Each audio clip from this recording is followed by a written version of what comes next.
नमस्कार, मैं Dinesh Kumar Khatri, lecturer mathematics, government polytechnic college Dungarpur Rajasthan में कार्यरत हूँ। डिप्लोमा पॉलिटेक्निक कॉलेजेस के फर्स्ट ईयर में एक कंपलसरी पेपर होता है अप्लाइड मैथमेटिक्स या अनुप्रयुक्त गणित 104 जिसका कोड है। तो वहीं पर एक यूनिट है ट्रिग्नोमेट्री, त्रिकोणमिति।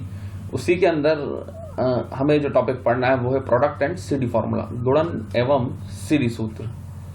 एक बार सिलेबस पे नजर मार लेते हैं। ये देखिए अप्लाइड मैथमेटिक्स का ये सिलेबस है। यहाँ पर ये सेकंड यूनिट जो है ट्रिग्नोमेट्री की है। यहाँ पर एक पहला जो वीडियो हमने बनाया था डेफिनेशंस इन ट्रिग्नोमेट्री बनाया था, सेकंड वीडियो जिसमें सेक्शन 2.1 कवर किया था जो कि अलाइड एंगल्स था, मतलब संबंधित कोण। थर्ड वीडियो में हमने 2.2 सेक्शन कवर किया था जिसमें सम एंड डिफरेंस फार्मूला था without proof and their application. आज ये फोर्थ वीडियो है जिसमें हम सेक्शन 2.3 कवर करेंगे। तो मेनली इसमें जो हमें पढ़ना है वो प्रोडक्ट फार्मूला और सीडी फार्मूले, इनके सिंपल या इन पर बेस्ड सिंपल प्रॉब्लम्स भी हमें पढ़नी है।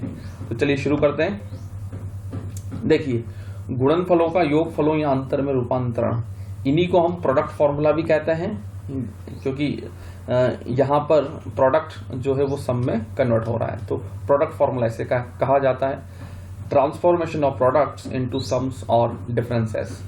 पहला जो फॉर्मूला है वो है 2 sin a cos b। तो इसका जो सूत्र है वो है sin a plus b plus sin a minus b. दूसरा सूत्र है 2 cos a sin b। इसका जो रिजल्ट है वो है sin a plus b minus sin a minus b. दोनों में डिफरेंस जो है ऊपर प्लस है तो यहाँ पर माइनस है। या ये 2 sin a cos b का है तो ये cos a sin b का है, मतलब sin की जगह cos और cos की जगह sin आ गया।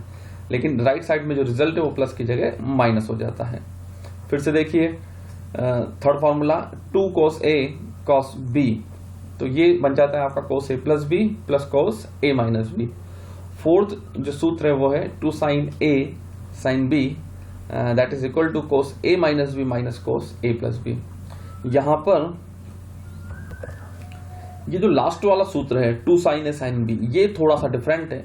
यहाँ ध्यान देने योग्य बात जो है वो ये है कि a minus b, cos a minus b वाली ये जो टर्म है ये पहले आती है और प्लस वाली टर्म a प्लस बी वाली टर्म बाद में आ रही है। जबकि ऊपर के जो तीनों सूत्र हैं जिसमें सभी में आप देखिए a plus b, a plus b, a plus b पहले आता है और a माइनस बी एंगल जो है ये बाद में आ रहे हैं, इनके जो एक्सप्रेशन है। जबकि इस लास्ट वाले फॉर्मूले में cos a माइनस बी पहले है minus cos a plus b. तो इस सूत्र को आखिरी वाले को विशेष रूप से हम ध्यान रखें। 2 sin a sin b का मतलब है cos a minus b minus cos a plus b. चलिए ये सूत्र हमें याद करने हैं प्रोडक्ट फॉर्मूले। नेक्स्ट सीडी फॉर्मूले, इन्हीं का जो रिवर्स, यानी कि अब सम या डिफरेंस को हमें कन्वर्ट करना है प्रोडक्ट में, इसी का रिवर्स। तो अगला जो है योग अथवा अंतर का गुणनफल में रूपांतरण, जिसे हम सीडी सूत्र भी कहते हैं, मतलब ट्रांसफॉर्मेशन ऑफ सम और difference into product. CD formula भी इसे हम कहते हैं। देखिए पहला सूत्र है sin c plus sin d that is equal to 2 sin c plus d बटे 2 cos c माइनस d बटे 2। फिर दूसरा जो सूत्र है वो है sin c minus sin d that is equal to 2 cos c plus d बटे 2 sin c माइनस d बटे 2। यानी ऊपर वाले सूत्र में जो sin की जगह cos आ गया और cos की जगह sin आ गया, जबकि इधर प्लस की जगह माइनस आ गया लेफ्ट साइड में।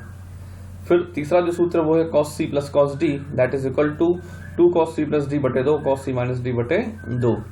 फिर लास्ट सूत्र है cos c माइनस cos d, इसका जो रिजल्ट है वो है 2 sin c प्लस d बटे 2 और sin d माइनस c बटे 2। यहाँ पर भी इस रिजल्ट्स में स्पेशली हमें ध्यान रखना है, सभी में जो माइनस वाला एंगल था c minus D, c minus D, c minus D आ रहा था सब जगह, लेकिन ये जो फॉर्मूला है यहाँ पर c माइनस डी ना आकर के d माइनस सी आ रहा है। इस लास्ट वाले फॉर्मूले में d माइनस सी आ रहा है। तो इस फॉर्मूले को हम विशेष रूप से ध्यान रखें, cos c माइनस cos d that is equal to 2 sin c plus d by 2 multiplied by sin d minus C बटे 2। पहले तो हम ये सूत्र याद कर लेंगे। जब इस सूत्र हमें याद हो जाते हैं तो इसके बाद हम इस पर बेस्ड कुछ सिंपल प्रॉब्लम्स देख लेते हैं। जैसे एग्जांपल 1 देखिए, निम्न को योग अथवा अंतर के रूप में व्यक्त कीजिए, मतलब प्रोडक्ट फॉर्मूला यहाँ पर हमें लगाना है। अब देखिए पहला जो है वो है 2 sin 7a cos है, तो यहाँ पर जो सूत्र लगेगा वो 2 sin A cos B का लगेगा। तो sin A plus b plus sin A minus b लगा दीजिए। तो sin A प्लस बी दोनों एंगल जोड़ दीजिए 7A और 3A plus sin A minus b, तो 7A को A लिया है और 3A को B लिया है, तो 7A माइनस 3A सॉल्व किया तो ये एंगल 10A हो गया, ये एंगल 4A हो गया। इस तरह से ये फर्स्ट पार्ट इसका सॉल्व हो जाता है। सेकंड देखिए 2 sin 9/2 थीटा sin 2 थीटा। अब देखिए 2 sin A sin B, ये लास्ट वाला फॉर्मूला है cos A माइनस B और minus cos A plus B वाला। तो यहां पर आपको क्या करना है, तो 2 sin A sin B, यहां पर आप cos A माइनस B मतलब 9/2 थीटा माइनस 2 थीटा और minus cos A plus B मतलब दोनों एंगल्स को जोड़ दीजिए। तो घटा दीजिए, घटाने पर ये आता है 5/2 और यहाँ पर दोनों को जोड़ने पर 13/2 थीटा। इस तरह से ये भी सिंपल प्रॉब्लम है, फॉर्मूले के ऊपर बेस्ड है। और लास्ट देखिए part C, cos 15 degree multiplied by cos 75 degree.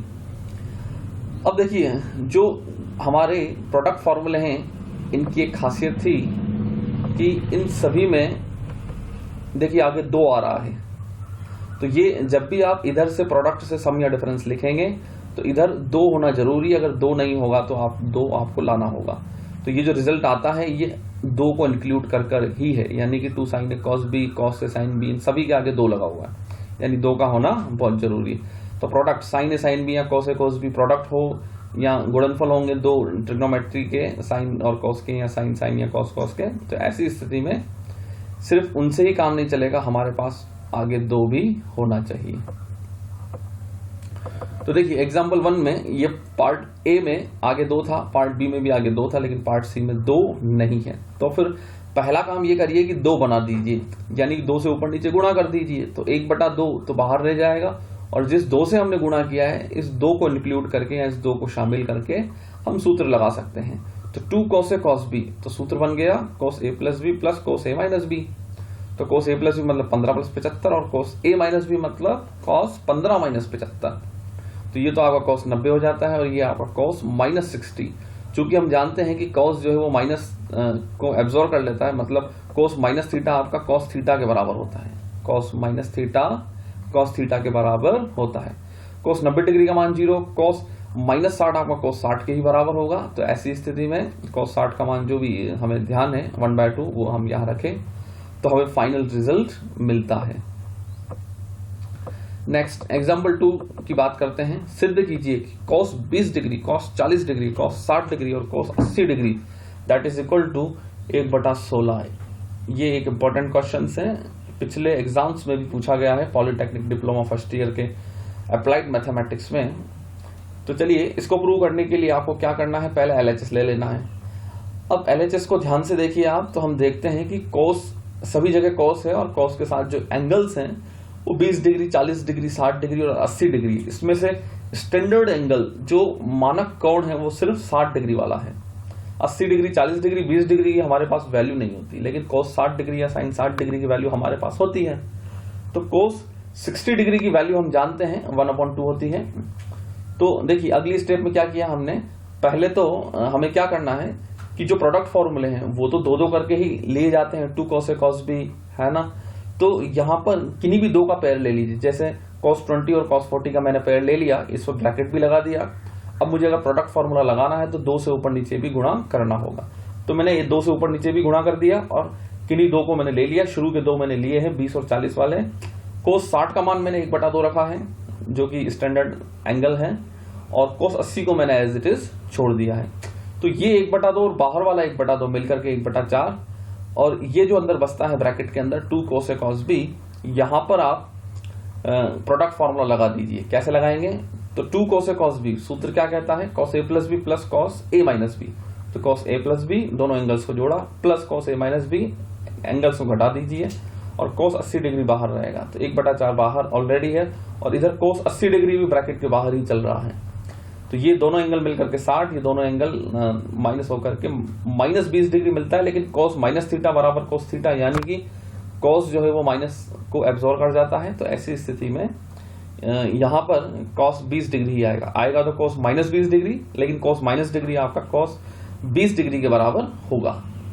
आगे देखिए इस कोस 60 डिग्री वापस एक स्टैंडर्ड एंगल है, एक मानक कोण है, तो कोस 60 का मान भी हम जानते हैं 1/2 होता है, वो वैल्यू हमने रख दी।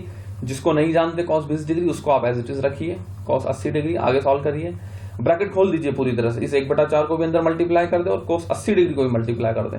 तो पहली जो टर्म है ये 1/4 1/2 से गुणा करके 1/8 और कोस 80 डिग्री साथ में आ जाता है, और प्लस 1/4 ये कोस 20 डिग्री से गुणा होगा और कोस 80 भी गुणा हो जाएगा।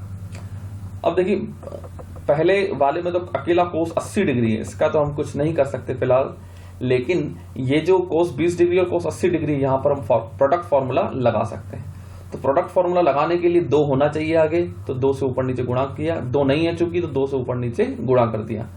तो जो नीचे वाला 2 है, जो डिनोमिनेटर वाला जो हर वाला 2 है, ये तो मिलकर के 1/4 और 1/2 1/8 बन जाता है, और ये जो 2 को शामिल करके 2 cos A cos B का सूत्र लगा देते हैं, cos A plus B plus cos A minus B।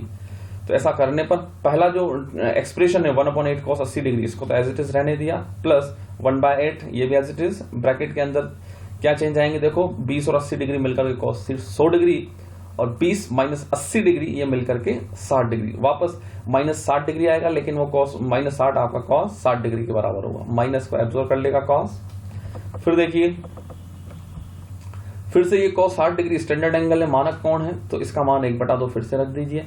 अब फिर से ब्रैकेट को सॉल्व करिए, तो अब देखो ब्रैकेट को सॉल्व करने पर क्या मिलता है, 1/8 cos 80 degree plus 1/8 cos 100 degree plus 1/8 और 1/2 गुणा होकर के 1/16।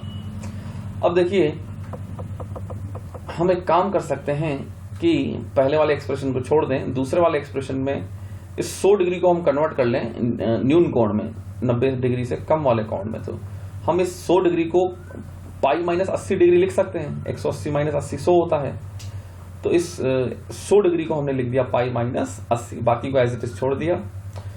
तो अब देखो cos pi minus 80 degree allied angles, ये टॉपिक हमने पढ़ा है, तो इसे हम देखिए कि cos पाई माइनस 80 डिग्री का मतलब हो गया कि ये सेकंड क्वाड्रेंट में जा रहा है, सेकंड क्वाड्रेंट में cos नेगेटिव होता है, सिर्फ साइन और cosec ही पॉजिटिव होते हैं,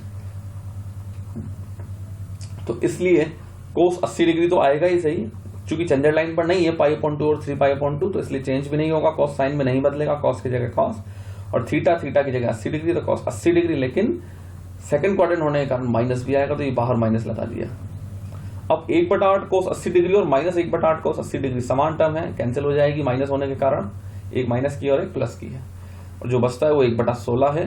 ये 1/16 ही हमें सिद्ध करना था, देखिए इस क्वेश्चन में राइट साइड में 1/16 है।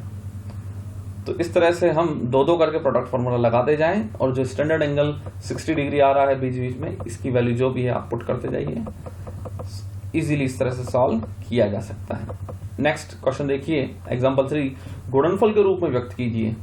अब अभी तक तो हमने प्रोडक्ट फॉर्मूला लगाया, मतलब जिसमें साइन और कॉस को हमने सम और डिफरेंस के रूप में व्यक्त किया, मतलब योग और अंतर के रूप में, और दिया गया क्या था, प्रोडक्ट फॉर्मूला। अब इस क्वेश्चन में सम और डिफरेंस आपको दिया गया है, मतलब योग और अंतर, अब प्रोडक्ट में कन्वर्ट करना, मतलब गुणनफल में। तो देखिए sine 3 theta plus sine theta, ये ए वाला पार्ट देखिए, तो sine c plus sine d क्या कहता है सूत्र, 2 साइन सी प्लस डी बटे 2 गुणा कॉस सी माइनस डी बटे 2। तो दोनों एंगल्स को जोड़ा, 3 थीटा प्लस थीटा बटे 2 सी प्लस डी बटे 2, और यहां पर कॉस सी माइनस डी बटे 2, तो 3 थीटा माइनस थीटा बटे 2 सी डी सूत्र से। तो यहां तो ये 3 थीटा और थीटा मिलकर के 4 थीटा, 2 का भाग लग रहा है तो 2 थीटा हो जाता है, 3 थीटा में से 1 थीटा गया तो 2 थीटा, 2 से 2 कैंसिल, तो कॉस थीटा बच जाता है। फिर देखिए सेकंड पार्ट में cos 2 theta minus cos 4 theta, cos c माइनस cos d का लास्ट वाला सूत्र वो क्या कहता है, 2 साइन c प्लस डी बटे 2 और साइन d माइनस c बटे 2। यहां पर वो ध्यान देने वाली बात बताई थी मैंने आपको, फिर से देखिए उस फॉर्मूले को, लास्ट वाले को देखिए, cos c माइनस cos d क्या है सूत्र, 2 साइन c प्लस डी बटे 2 और साइन d माइनस c बटे 2। यहां पर c माइनस डी ना होकर के d माइनस c बटे 2 आता है, इसे हमें विशेष रूप से ध्यान रखना है। देखिए तो 2 साइन c प्लस डी बटे 2, तो दोनों एंगल्स को जोड़ा और 2 का भाग लगा दिया, गुणा साइन d माइनस c, अब बाद वाला जो एंगल है 4 थीटा माइनस पहले वाला d माइनस c, तो 2 थीटा बटे 2, सॉल्व कर लीजिए, 2 थीटा बचता है, 2 से 2 कट करके थीटा, और यहाँ पर 6/2 3 थीटा मिल जाता है। इस तरह से आप सम और डिफरेंस को प्रोडक्ट में कन्वर्ट कर सकते हैं। एग्जाम्पल 4 देखिए, cos A plus sine B that is equal to 2 sine 45 degree plus A plus B/2 multiplied by cos 45 plus A minus B/2। ऐसा आपको सिद्ध करना है कि ये दोनों बराबर होते हैं। तो सिद्ध करने के लिए मैं एक काम करता हूं, LHS ले लेता हूं। LHS लेने पर कोस A प्लस साइन B है। अब देखो, जो सम और डिफरेंस के रूप में जो फॉर्मूले हैं हमारे पास, वो फॉर्मूले साइन, देखिए फॉर्मूले जो हैं वो किस तरह से हैं, जो CD सूत्र हैं, sine C plus sine D, cos C plus cos D, ये जो CD सूत्र हैं, यहां पर आप ध्यान से देखिए कि sine C plus sine D, sine C minus sine D, cos C plus cos D और cos C minus cos D हैं। यानी कि दोनों या तो साइन जुड़ेंगे या साइन घटेंगे, या दोनों कॉस जुड़ेंगे या फिर कॉस घटेंगे। ऐसा नहीं है कि sine C minus cos D आ रहा है, ऐसा तो कहीं नहीं है। या ऐसा भी नहीं है कि cos C minus sine D आ रहा है, ऐसा भी नहीं। या तो दोनों साइन या फिर दोनों कॉस होने चाहिए LHS में, तो ही आप CD फॉर्मूले लगा पाएंगे, तो ही आप सम या डिफरेंस को प्रोडक्ट में कन्वर्ट कर सकते हैं। तो ये वाला जो क्वेश्चन है, यहां पर देखिए कॉस A और साइन B आ गया, मतलब दोनों साइन नहीं है, दोनों कॉस भी नहीं है। तो ऐसी स्थिति में दोनों को समान करना होगा। तो इसके लिए हमने क्या किया कि कॉस A को हमने लिख लिया साइन 90 प्लस A। ऐसा कैसे लिखा, देखिए sine 90 plus A changer line में होने के कारण 90 डिग्री आ गया, मतलब चेंजर लाइन है। तो साइन 90 होने के कारण ये साइन जो है कॉस में कन्वर्ट हो जाता है, और A की जगह तो A आई जाएगा एंगल। और 90 प्लस A मतलब सेकंड क्वाड्रेंट में साइन आपका पॉजिटिव होता है, इसलिए चिन्ह आपका प्लस आएगा। इसलिए हमने कोस A को साइन 90 प्लस A लिखा है। तो जब हम ऐसा लिख लेते हैं साइन 90 प्लस A, तो प्लस साइन B, इसको हमने एज इट इज छोड़ दिया। अब देखो ये cos A plus sine B हमारा दोनों समान एंगल में सेट हो चुके हैं, यानी sine C plus sine D बन चुका है। तो ऐसी स्थिति में 2 साइन क्या कहता है सूत्र, C प्लस D/2। तो ये एंगल पहला वाला 90 प्लस A प्लस दूसरा एंगल प्लस B/2, और cos C माइनस D/2, तो पहला angle 90 plus A minus B/2। Simple formula हमने लगा दिया। इस 2 को 90 पर डिवाइड करिए तो 45 मिलता है, A प्लस B के साथ में /2 लिख लीजिए, और यहाँ पर भी 90 के साथ डिवाइड करिए तो 45 हो जाता है, बाकी के साथ एज इट इज लिख दीजिए। तो जो रिजल्ट हमें प्रूव करना था वो रिजल्ट आ चुका है। देखिए इस cos A को जो हमने साइन 90 प्लस A लिखा है, इसको हम साइन 90 माइनस A भी लिख सकते थे, यहाँ प्लस न लेकर के माइनस। लेकिन उस स्थिति में ये जो रिजल्ट हमें लाना था, ये रिजल्ट नहीं आ पाता, क्योंकि यहाँ 90 माइनस A हो जाता तो यहाँ 90 माइनस A, तो यहाँ देखो माइनस नहीं है प्लस है, तो उससे रिजल्ट प्रूव नहीं होता। इसलिए हमने 90 प्लस A लिया, क्योंकि 90 प्लस A को भी हम cos A की फॉर्म में लिख सकते हैं। चलिए, तो ये आपके सम और डिफरेंस को प्रोडक्ट रूप में भी व्यक्त किया हमने CD सूत्रों से, और प्रोडक्ट को हमने सम डिफरेंस के रूप में भी व्यक्त किया साधारण सूत्रों से। तो एक बार इन क्वेश्चंस के लिए हमें सूत्र याद होने बहुत आवश्यक है। आप बार बार पढ़िए और सूत्रों को याद करिए, निश्चित रूप से आपको सूत्र याद हो जाएंगे। जब सूत्र आपको याद हो जाएंगे तो इन पर बेस्ड आप क्वेश्चंस, एग्जांपल्स, प्रॉब्लम्स भी कर सकते हैं और एग्जाम्स की अच्छे से तैयारी कर सकते हैं। चलिए, आज इस वीडियो में इतना ही पढ़ते हैं। Thank you.